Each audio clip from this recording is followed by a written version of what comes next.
যে এরকম ব্যবসা হয় তাহলে ভাই এক মালিক বললো আর আপনার সব চুপচাপ আপনার অন্য কোনো সমস্যা আছে আপনার কিনা মালিক ভাই থাকলে সামনে সামনে বলো সমস্যা সরকারি জমিতে যেন যদি কিছু উঠেও সিটি কর্পোরেশনের দায়িত্ব নেয় এটার ভাড়া যেন কেউ না পায় কোনো অসুবিধা নেই। সরকারি জমি দখল করে ব্যবসা তো ভাই এটা তো ফাইজলামি। নতুন পুলিশ বক্স বসানোর ব্যবস্থা, আপনার জনসচেতনতা বাড়ানোর ব্যবস্থা, রাস্তায় সিসিটিভি এবং লাইট লাগানোর ব্যবস্থা, একই সাথে পুলিশ ফোর্স বৃদ্ধি করার ব্যবস্থা, এই সব কিছু আমরা করছি। ইনশাআল্লাহ এই রেজাল্টগুলো ইতিমধ্যে একটু পাওয়া নিশ্চয়ই শুরু হয়েছে, আগামী 6 মাস 10 মাস 12 মাসে আরও বৃহত্তরভাবে দেখবেন এবং এগুলোর আলোচনা আরও বড়ভাবে আগামী 10ই এপ্রিল আমাদের প্রথম ওপেন টাউন হল হবে আমাদের ঢাকা 13 আসনের 11 এপ্রিল প্রথম ওপেন টাউন হল মিটিং হবে। সেখানে আপনারা মিডিয়া ভাই ও বোনেরা ইতিমধ্যে আপনাদের আমন্ত্রণ জানিয়ে রাখলাম, আপনারা চাইলে আসবেন, আপনারাও জানবেন কিভাবে আমরা এলাকাবাসীদের জন্য কাজ করছি। যে এরকম ব্যবসা হয় তাহলে ভাই এক মালিক বললো আর আপনার সব চুপচাপ আপনার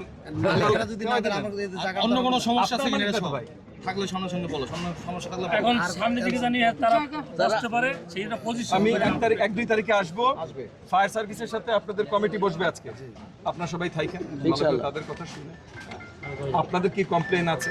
থানাও আছে, এখানে আলী সাহেব আছেন, এই যে আলী সাহেব আছে, ওই তো হ্যাঁ মেজবা সাহেব চলে আসছে, ভালো করে কথা বলেন। আর মেজবা সাহেব একটু দেখেন সরকারি জমিটা একটু দেখুন, ওই যে পিলারটা আমি পানি সম্পদ মন্ত্রণালয়ের সাথে কথা বলছি, সরকারি জমিতে যেন যদি কিছু উঠেও সিটি কর্পোরেশনের দায়িত্ব নেয় এটার ভাড়া যেন কেউ না পায়। হ্যাঁ, এটা সিটি কর্পোরেশন দেখবে, সেটা কিভাবে কি দেখবে সিটি কর্পোরেশন পানি সম্পদ মন্ত্রণালয় তাদের আলোচনা শেষ হলে তারপর হবে। ঠিক আছে ওকে ভাই, দোয়া রাখছি আপনাদের জন্য। আমি 1 2 তারিখে আসবো, এর মধ্যে আপনারা আপনাদের কমিটিগুলোর সাথে কমিটিরা শক্ত হইতে বলেন, সবাই একে অপরের জন্য দাঁড়াইতে হবে। সরকার আছে কিন্তু সরকারটা সাপোর্ট করে, কোনো অসুবিধা নেই। সরকারি জমি দখল করে ব্যবসা তো ভাই এটা তো ফাইজলামি।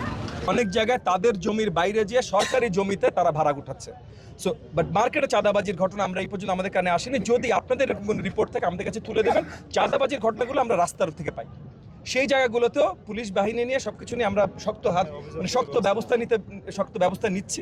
সিটি কর্পোরেশন দায়িত্ব নিচ্ছে, আমাদের পুলিশ ফোর্স দায়িত্ব নিচ্ছে, সেগুলোর ব্যবস্থা আমরা করছি। মার্কেট থেকে এরকম কোনো কমপ্লেন আসেনি, তবে যদি থাকে আপনারাও যদি আমাদের কাছে সঠিকভাবে পৌঁছে দিতে পারেন প্লিজ দেবেন।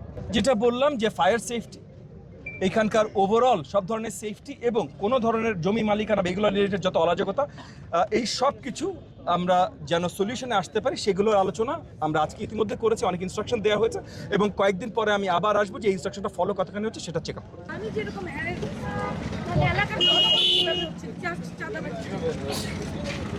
চলো দেশে দেশে সবার সাথে দ্য নিউজ।